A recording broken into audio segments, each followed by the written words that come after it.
Hi guys, welcome back to the Realtor Way. So in this video, I'm basically going to be giving you my experience as a real estate agent, how I am a real estate agent, and giving you some tips that you can use in the real estate industry. And it doesn't, I think, matter about whatever industry you're in.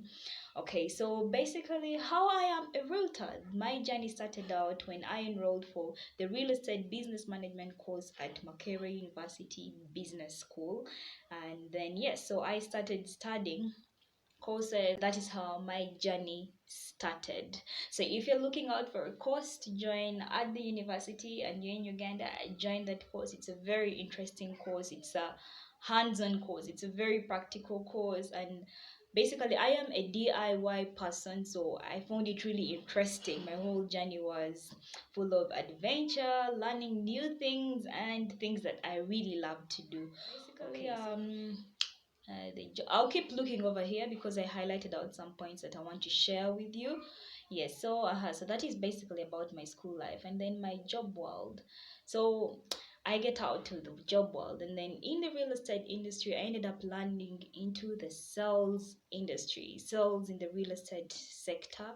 Yes, so as a beginner, it was a little bit hard because I didn't know so many things. If a client doesn't buy, I would feel so down, like, oh my god, I wasted a lot of time. And basically that was maybe because I wasted a lot of time on one client who maybe possibly wasn't going to buy, and then forget to follow up on other clients that could possibly be able to buy.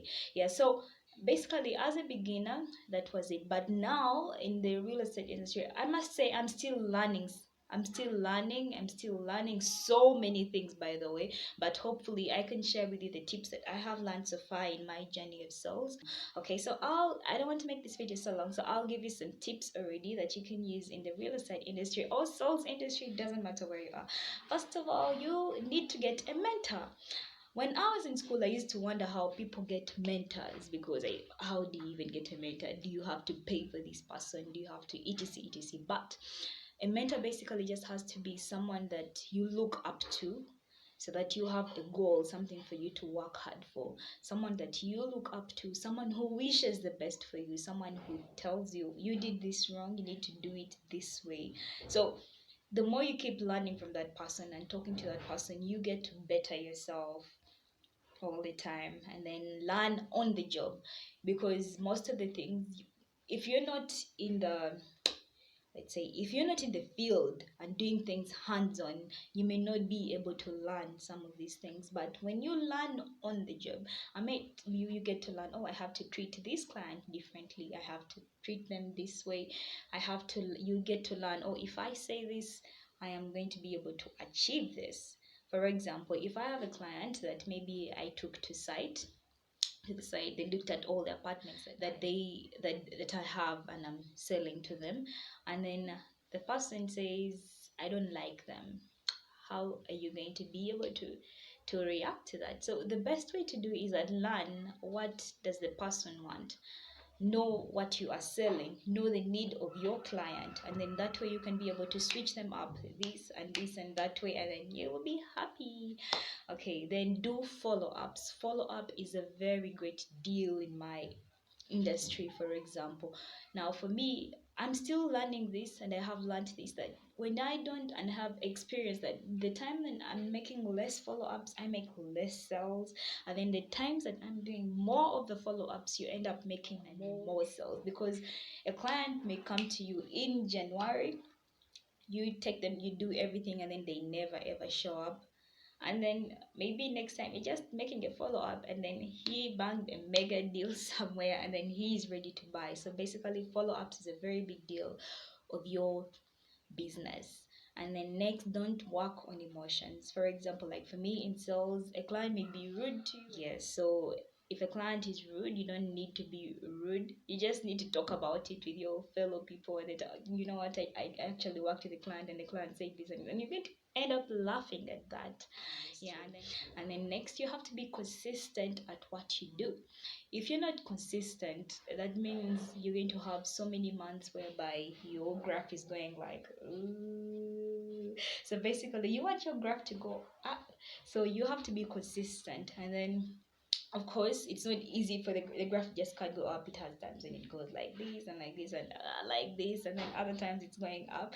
So basically, for it to be able to at least not go like up and then at once, you have to at least make sure you're being consistent at your work with the follow-ups and easy, so it will go a little bit of, it will be normal.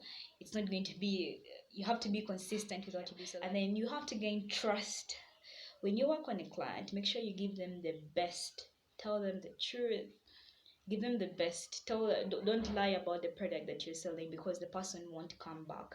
And if the person doesn't come back, that is a very bad reputation for you. And then you also need to get referrals. If you build trust with your client, they can be able to get you referrals, and then that way you're going to stay in business. Next, be friendly. I am a very friendly person when I'm dealing with my clients. I basically like to be myself, be down to earth with them. I learn from them, and then sometimes I like to just listen to them while they talk. So I'm being a friendly person, I'm listening to them, and I'm being there to understand your needs, basically. So be a very friendly person in your line of business. If you want to sell something, people sometimes like to buy things from a friend. So I'm not saying that you're going to be very good friends, etc, etc, but at that moment, you being the friend that they need to talk to. So basically, you're being a consultant and also being a friend.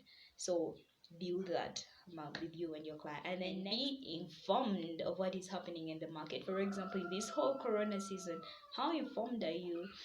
For example, now for me, because of corona, I wasn't really a person that is going to go to the internet, be on YouTube. But then because of corona, if we can't meet people in person, that means we have to embrace what is going on.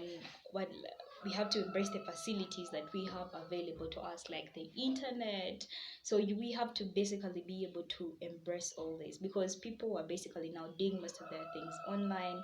They have a lot of time, maybe because they're not working for a whole day like how it was before. So basically they're going to spend the time on in the internet. You also have to adjust according to what is happening in the market, according to what is happening here, basically. So because of corona, taking an example for me, I started out my YouTube channel. I started being more active on social media pages like Facebook, Twitter. I'll leave some links right here so that you can as well check me out on those other social media pages. Yeah, so basically that is it about me. And then watch inspirational stuff, like inspirational videos. Thank you so much for watching. I would really appreciate it if you would just leave a like to this video, a comment in case you found this helpful, and subscribe to my channel if you're new here. Bye.